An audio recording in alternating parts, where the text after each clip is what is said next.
स्वागत है हिस्ट्री के सब्जेक्टिव क्वेश्चन आंसर सीरीज 17 में। आज का हमारा प्रश्न है भक्ति आंदोलन पर एक संक्षिप्त लेख लिखें। भक्ति आंदोलन भारत के मध्यकाल, और अगर भारत के मध्यकाल के टाइम पीरियड को देखा जाए तो वो 7वीं और 17वीं सदी तक के काल को जो है वो क्या कहा जाता है, मध्यकाल।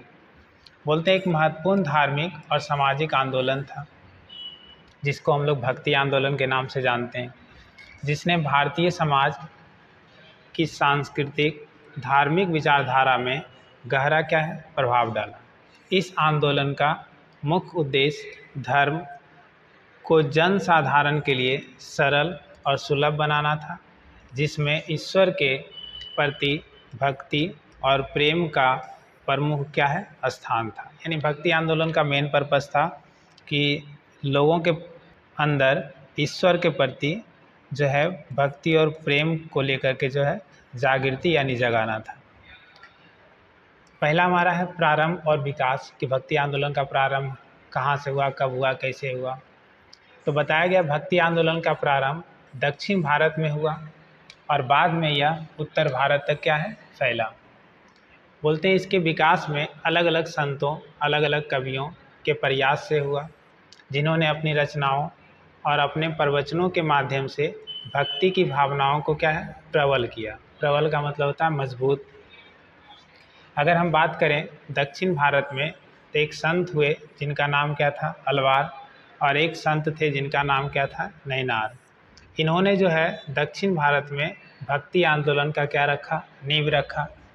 अगर हम बात करें उत्तर भारत में तो उत्तर भारत में हमारे संत हुए कबीर, जिनसे आप सब लोग परिचित होंगे, रविदास, इनसे भी परिचित होंगे, मीराबाई, इनसे भी परिचित होंगे, तुलसीदास, सूरदास, गुरु नानक, ये सारे संत को आप लोग जानते होंगे। ये सारे संत जो है आपके उत्तर भारत में भक्ति आंदोलन के जनक या शुरुआत करने वाले माने जाते हैं।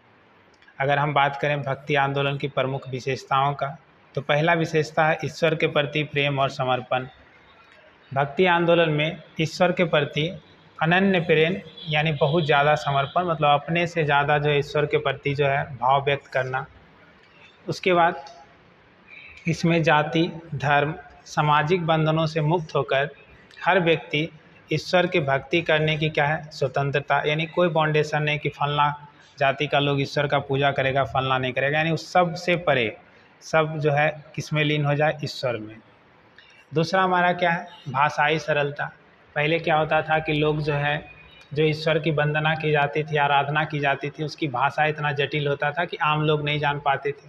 तो ये जितने भी संत और कवि हुए वो सारे अपने रचनाओं के द्वारा जो भक्ति परंपरा थी उनकी भाषाओं को जन भाषाओं में क्या किया, कन्वर्ट किया, बदल दिया, जिससे आम जनता को धर्म और भक्ति का संदेश आसानी से जो है वो क्या कर सके, समझ सके, और इसके कारण लोग जो है वो भक्ति से क्या है, जुड़ पाए।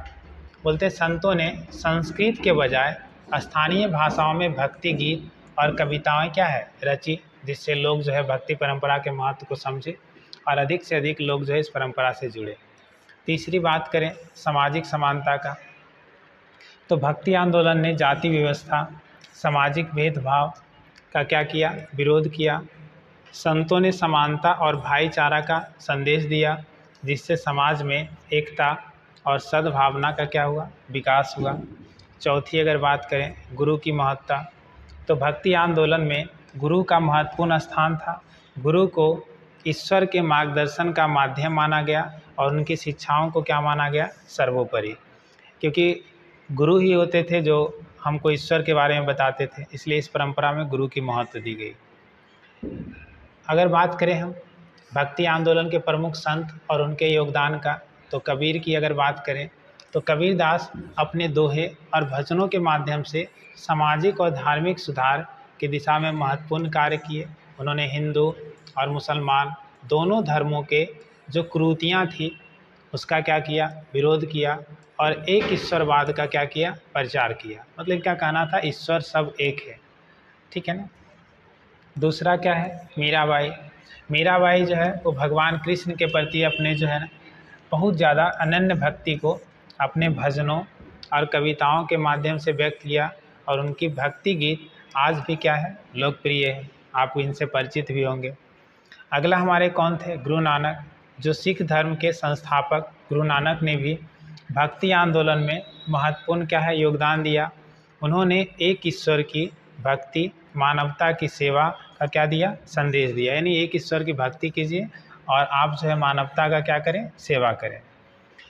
अगला है हमारा कौन? तुलसीदास। बोलते हैं तुलसीदास रामचरितमानस की रचना की, जिसमें भगवान राम के जीवन और उनकी भक्ति की विस्तृत वर्णन है, और यह ग्रंथ भारत में अत्यंत ही क्या है? लोकप्रिय है।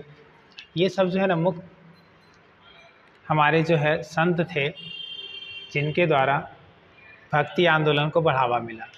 आगे आइए अगर हम देखें भक्ति आंदोलन का प्रभाव और महत्व, तो बताया गया कि भक्ति आंदोलन ने भारतीय समाज और धर्म पर गहरे और अस्थायी परिवर्तन लाए। इनसे धार्मिक एकता, सामाजिक समानता, व्यक्तिगत भक्ति को प्रोत्साहित किया, और इसके परिणाम स्वरूप भारतीय समाज में सांस्कृतिक और आध्यात्मिक पुनर्जागरण का क्या हुआ? शुरुआत हुआ। बताता है कि भक्ति आंदोलन ने भारतीय साहित्य, संगीत को भी समृद्ध किया, और इसके संत और कवियों की रचनाएं आज भी भारतीय संस्कृति के अभिन्न हिस्सा हैं, और लोगों के हृदय में भक्ति की भावना क्या है? जीवित रखती है। फिर बताता है, अगर हम लोग देखें भक्ति आंदोलन के निष्कर्ष को, तो बताया गया कि भक्ति आंदोलन भारतीय धार्मिक और सामाजिक इतिहास का एक महत्वपूर्ण अध्याय है। इसमें न केवल धर्म के स्वरूप को बदलने का कार्य किया, बल्कि समाज में व्याप्त अनेक बुराइयों, कुरीतियों को भी दूर करने में महत्वपूर्ण भूमिका निभाई। इसके संदेश और शिक्षाएं आज भी प्रासंगिक है और भारतीय समाज के मार्गदर्शन क्या है? प्रदान है। उम्मीद करते हैं आपको वीडियो अच्छा लगा होगा। अच्छा लगा तो अपने दोस्तों के भी शेयर करें। धन्यवाद।